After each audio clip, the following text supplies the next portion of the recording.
بسم اللہ الرحمن الرحیم۔ السلام علیکم ورحمۃ اللہ وبرکاتہ۔ صحیح بخاری حدیث نمبر 20۔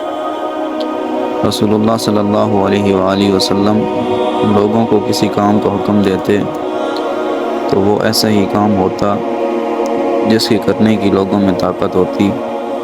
اس پر صحابہ رضی اللہ تعالیٰ عنہم نے عرض کیا، یا رسول اللہ، ہم لوگ تو آپ جیسے نہیں ہیں، آپ تو معصوم ہیں اور آپ کی اللہ پاک نے اگلی پچھلی سب لغزشیں معاف فرما دی ہیں، اس لیے ہمیں اپنے سے کچھ زیادہ عبادت کرنے کا حکم فرمائیے۔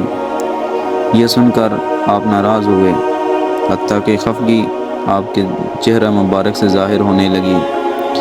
پھر فرمایا کہ بے شک میں تم میں سب سے زیادہ اللہ سے ڈرتا ہوں، تم سب سے زیادہ اسے جانتا ہوں، بس تم مجھ سے بڑھ کر عبادت نہیں کر سکتے۔ یہ تھی آج کی حدیث۔ ملتے ہیں انشاءاللہ نیکسٹ ویڈیو میں، تب تک کے لیے اللہ حافظ، فی امان اللہ۔